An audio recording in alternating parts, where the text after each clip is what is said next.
Hello everyone. I am Dr. Indu Malik, Assistant Professor, Department of English, Government Degree College, Kanghati, Kotdwar. I am here with you to present my PPT on Romantic Revival. As you know that English literature is divided into different ages, different centuries, I must say. Just like 14th century is known as Chaucer's age, 16th century is for Shakespeare, 17th century is for neoclassical age, and 18th century is romantic age, is known as romantic age. So today I am presenting the main features, the characteristics you must say, of the romantic age, romantic era. As all of you know very well that romantic age began in 1798 when William Wordsworth and Samuel Taylor Coleridge both published lyrical ballads, and it is thought by the critics that it was ended in 1832 when Walter Scott died. So because at that time all the features or characteristics which were going on with all great poets or writers of romantic age that has gone to be ended, and we come to we enter into a new age. But as you know that Wordsworth, Coleridge, Blake, Shelley, these are all great poets of romantic age, and we will discuss all them. But first of all, we must come to know what is romantic age. What are the main features that make him distinct? So I want to introduce romantic age. Romantic age was an artistic, literary and intellectual movement of Europe. Why we are saying this artistic? Because a new type of artistic way was delivered by the poets. They were literary also, intellectual also, but their thinking was different from neoclassical age of the 17th century, and it introduces actually the readers to a world of strangeness.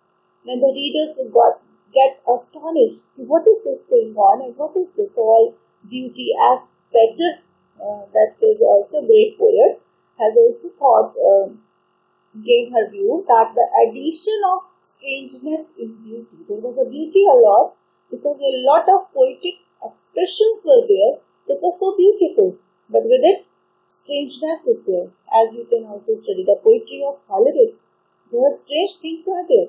You study all those in this paper. And then we have discussed that in Romanticism, reason and intellect were subdued. Actually, in neoclassically, the main important point was reason and intellect, as you know that Alexander Pope has used it, and their place was taken to imagination.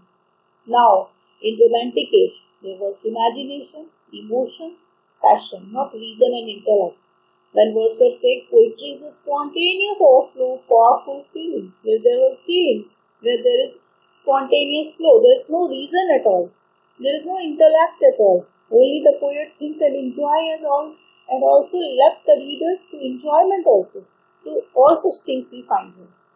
As great writers, poets have given the definition of this romantic age, that literature depicting emotional matter. As I told you that William Wordsworth has told us that poetry is a spontaneous overflow of powerful feelings. So spontaneous overflow, if there is emotions, then there is spontaneous overflow. Matter in an imaginative form. That's the important point, that imagination is known. Where the poet feels imaginatively that I don't belong to this earth, I am not of worldly affairs, I am from else. So such kind of thinking, as you can find in the poem of T.V. Shelley's Otto Skylark, in the John case, where he says, my drowsy numbness pain, my heart aches, in the Otto Nightingale. So these are all imagination. Then there is liberalism in literature, where we can write and compose whatever we think, whatever is going on in the spontaneous way. So all such things are here. So we can say that imagination, emotion, freedom are certainly the focal point of romanticism. Without it, there is no romanticism. Imagination, emotion, and freedom. You must keep in mind. So we can say that romanticism stresses on self-expression, where poet can express himself, where he express whatever he has felt about particular thing. Or individual uniqueness is here. Individually, the poet is very clever, and make also to astonish to us. Whatever he is thinking, so he's a great personality before us. So we can't forget it. Even now, in the modern age or even postmodern age, you can find that now we also learn romantic poetry whenever we study. Then there is a lot of joy. Now we are in 21st century, but we enjoy the poetry of 18th century. Why? Because individual uniqueness is here that we enjoy. So this type of thinking is here. But you must also keep in mind that Romanticism saw a shift from Neoclassical age and Romantic age. I told you as such, Neoclassical age was of 17th century and Romantic age is of 18th century. So what is the difference between both of them? Neoclassical age, there is faith in reason. Reason, I told you that the poet thinks a lot, whatever he is thinking. As you can, if you have studied the poetry of Alexander Pope, his mind is something different, whatever he is thinking. Many poems are here, just like you can take the example of Epistle of Petrarch, but not. He's very reasonable at this point. His mind is very much thoughtful about that. And second one is interest in urban society. As urban society is where a lot of sophistications are there. There's no emotions at all. And public impersonal poetry. Impersonal means objective. There's no subjective poetry. Objective poetry concerned with the scientific and mundane. Mundane and scientific thinking is there. Where you can't think about God or some emotions or imagination. You are thinking about science. You are thinking about intellect. But when we shift to romantic age, there is faith in senses, feelings, imagination, interest in rural and natural. Subjective poetry is here, not objective, subjective, where poet himself is involved. Where you can find that, as you know, that P.B. Shelley has told us, O bleedy spirit. He himself is addressing the bird. And in Autumn Nightingale, John Keats is also himself, when he says the expression of his heart, when he says, my heart acts in not drowsy numbness pain. So these are all the elements are here. Interest in mysterious and infinite. Yes, you can take the example of mysteriousness in Coleridge poetry, as in Kubla Khan, as in Ancient Mariner. These are some particular examples are here where we feel mysterious thinking, mysterious atmosphere here.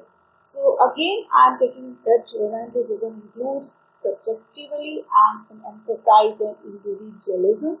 Individually, poet is expressing whatever he is thinking.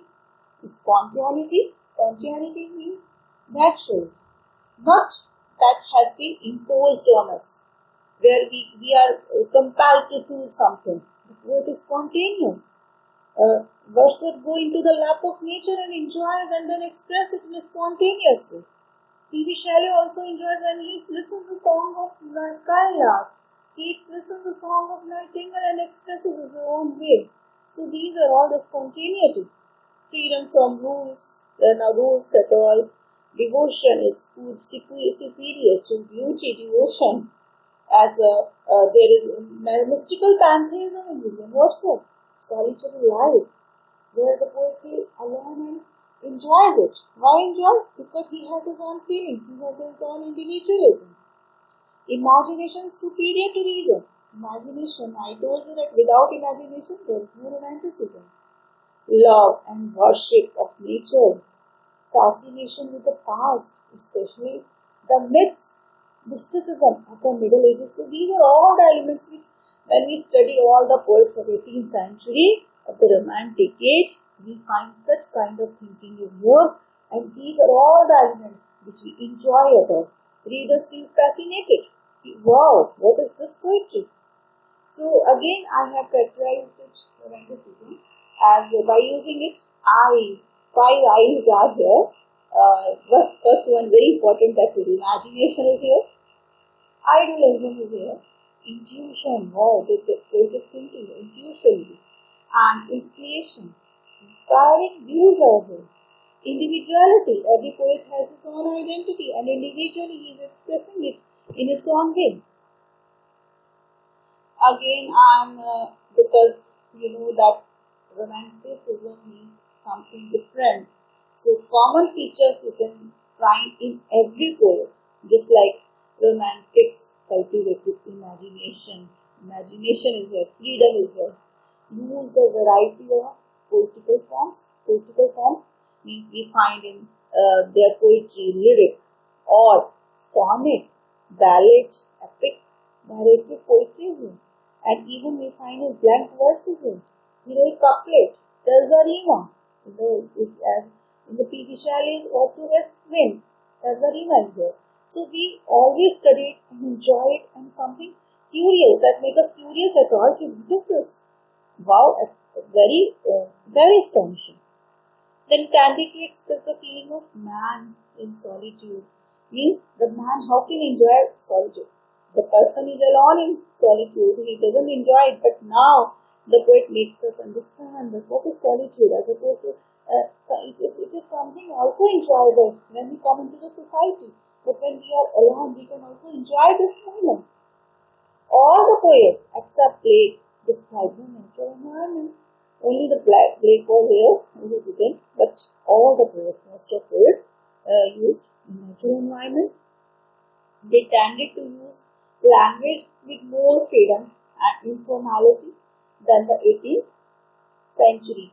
So they have their own freedom and informality, then you can say. They were profoundly affected by great historical factors, the French Revolution, and the Romantic poets were deeply interested in both in life and art. So, as French Revolution, that you know that it was in 1789, and the French Revolution, the result of French Revolution was so not so good. That's why the poet wanted something different, and they went to imagination and fly from reality, and they also enjoy these all systems. And now we are coming to our something different that we must also know about romantic poets. So first of all, I want to tell you that romantic poets have been, we can divide them into first generation and second generation. And in first generation, we have great poets, William Blake, he is born 1757 and then 1827. William Wordsworth, born 1770 and died in 1850. Samuel Taylor Coleridge, born in 1772 and died in 1834. So we must also know something about our poet. First of all, William Blake, whose birth and death I told you. And when we introduce him, he is a great English poet, painter, and printmaker, largely unrecognized during his lifetime. It happens not when no person knows him something particular personality, but after his death, we know how wow he is also a great personality of her. So he is also such like a man before us. But now he is considered a seminal figure in the history of poetry and visual arts of the Romantic age. So his best known collection of poetry, Songs of Innocence and Experience, which was published in 1794. Songs of Innocence and Experience is an illustrated collection of poems by William Blake, and it appeared in two phases. First copies were printed illuminated by William Blake himself in 1789. So this we must keep in our mind because this is a particular identification of him. Then we have a great personality before us, William Wordsworth. As you can see the photo, he's looking so good and curious at all, and industrious at all. So William Wordsworth was a major English romantic poet who with Samuel Taylor Coleridge helped to launch the Romantic age in English literature with their joint publication. I told you in the second slide that that was a great bonding, both of them, William Wordsworth and Coleridge, that they both did in publication of Lyrical Ballad, a great book that introduced before us Romantic age in 1798. And when we want to know about lyrical ballads, with few other poems is a collection of poems by William Wordsworth and Samuel Taylor Coleridge, first published in 1798, or generally considered to have, I told you, that mark the beginning of the English Romantic movement in literature. I think without it, we don't suppose to be have a great book before us. But we must also know about William Wordsworth as with the great two poems of him. First one is Tintern Abbey, and second one is Ode on Intimation of Immortality. Actually, he composed lot of poems, but when uh, when we talk about Tintern Abbey and Ode on, these have their own extreme extreme expressions at all, you must say, because Tintern Abbey and Ode on Intimation, they have their own mysticism, they have their own concept about nature that no poet has surpassed him. So, when we talk about Tintern Abbey, the poem is primarily concerned with speaker's deep connection to nature. I told you that William Wordsworth is a great nature poet. So, Tintern Abbey proves it as he is, which he describes as a source of spiritual and emotional renewal. Spirituality is here. Emotions are here. Emotions for nature. The spirituality, where we find that behind nature there is a power of God. So this is the mystical pantheism here. He wants to become a pagan who worships nature. He also wants the same. So Wordsworth celebrates the beauty and power of the natural world, which he believes can inspire and sustain us even in difficult times. This is a great trust of him, and this great trust always makes him a worshipper of nature, where he finds that nature is all in all for him. He can't be nothing without nature. And as his other other intimation of immortality, there are also great different views. It is one of the greatest odes of Wordsworth. He finished this off while residing in Grasmere. This is the place he resided there. In the beginning, the poet gives the simple name Ode, but later on he gave it a long title, Ode on Intimation of Immortality from Recollection of Early Childhood, and it was published in 1807 in his poets in 2 volumes. And when we talk about the main theme is the experience of childhood, boyhood, and manhood. This is also a great creation that he felt it and he composed it. So according to the poet, he would see the divine light in his childhood. As our Indian Hindu mythology also, there is such a same concept that whenever the child takes birth, then he sees some divine light. He said that's why he laughs, sometimes he weeps. So the same thinking was expressed here in this way when he says that in all objects of nature there is power of God, and with his going with the glory of divine light has gone, and that's why we feel all the worldly pleasures, and we find we are sometimes in suffering, problems, lot of thinking are there. But when we are child, we feel the eternal joy that is given by God to us. But as soon as the child grows up, then this type of joy which was in him, that has been lost away, and we involved in worldly pleasures at all. Sometimes we feel good, sometimes we feel bad. So this is all the circle of life. So this has been expressed by him. Now we are coming to our next poet, that is Samuel Taylor Coleridge, born and death here. Samuel Taylor Coleridge was an English poet, a dedicated philosopher, theologian, who with his friend William Wordsworth was the founder of Romantic movement in England. As I told you, that both of them jointly published lyrical ballad, and he was also a member of Lake Poets. Actually, Lake Poets is a group of some members, so he was also in them. We are taking Kubla Khan here. Kubla Khan in PG, we have this in this table. So Kubla Khan by Samuel Taylor Coleridge is a poem that describes poet's dream of visiting the palace of Kubla Khan. So as I told you, that imagination is here, supernaturalism is here, mysticism is here. So these are all the concepts which Coleridge has expressed a lot. And his example is Kubla Khan. Poem is Kubla Khan, which is based on a story of a Mongol emperor who ruled over the Chinese Yuan dynasty. And Kubla Khan is the finest example of pure poetry, removed from any intellectual. There is no intellect at all. This is also the speciality of romantic age. And being essential to the nature of a dream, it enchants by the loveliness of color, artistic beauty, sweet harmony. When you study it, you will find definitely all these concepts.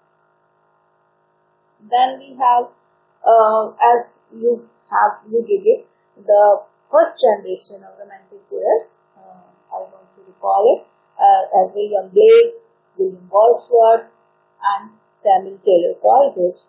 Now we are coming to the second generation of romantic poets, and these are George Gordon Byron. You must know the full name of Byron. George Gordon Byron. His birth was in 1757 and death was in 1827. Then we have John Keats, a great personality who is also known as a sensuous poet. Sensuous poet who expresses his senses in a very imaginative way. So his born was also in 1770 and death in 1850. Then Percy B.C. Shelley. He is also a great personality. I have given the 3 photos of them. You can see it.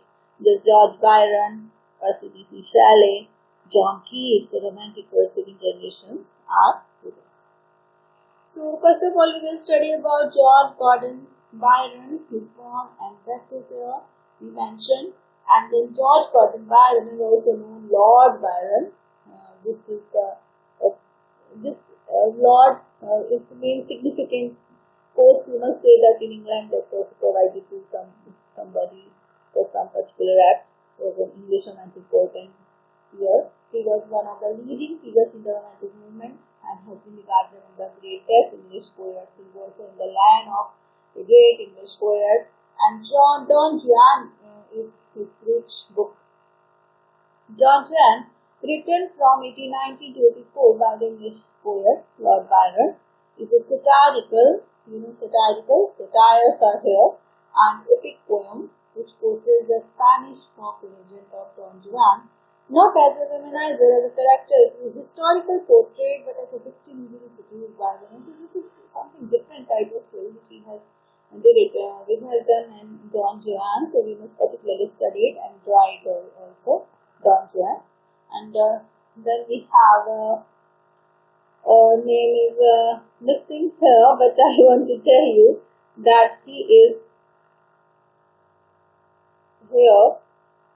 John Keats, yes, John Keats, the second one. John Keats, I want to tell you, he was born in 31st October 1795 and death was in 23rd February 1821. Was an English romantic poet. He was one of the second generation of romantic poets along with Byron, Percy B.C. Shelley, I told you. And despite his work have been published for only 4 years before his death, this is also a misfortune of him.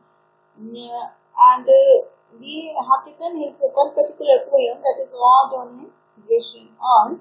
That is a poem written by English romantic poet John Keats in May 1819 and published in January 1820. And again, we will discuss it elaborately, separately. That's why I didn't mention anything about it here. So we will discuss it somewhere else. This poem, Ode on a Grecian Urn.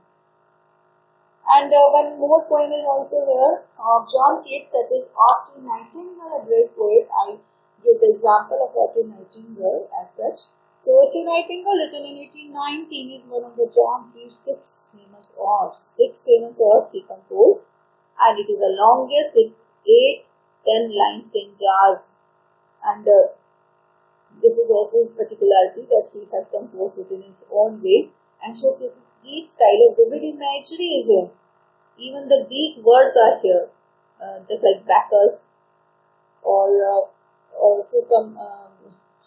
He has also used some particular words that has been different and emotional depth, exploring themes like beauty, mortality. He has also used the word immortal, mortality, that the people who are mortal are suffering a lot, but the poet who you sing to us that you are immortal, that's why you are singing so melodiously.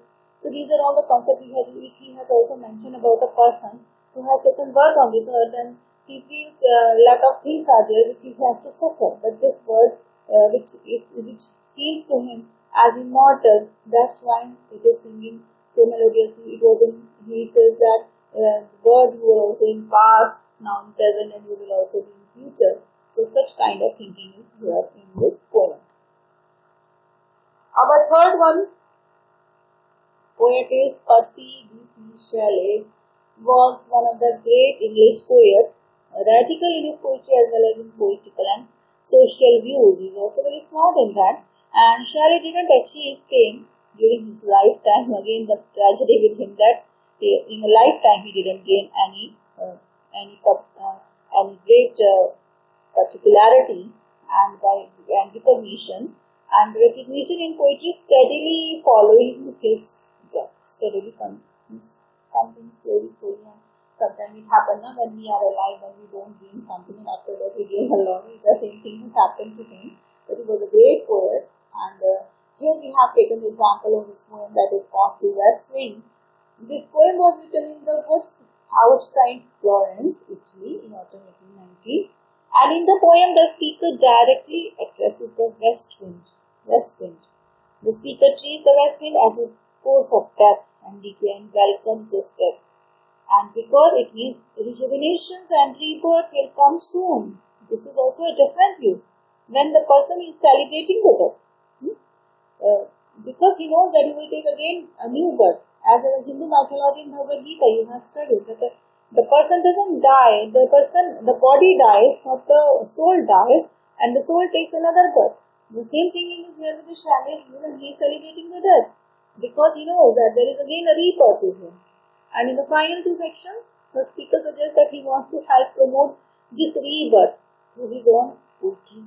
And the rejuvenation he hopes to see is both political and poetical. These are here, and rebirth of society and a way of writing. So all such concepts he has taken in this poem. So this is also elaborately discussed.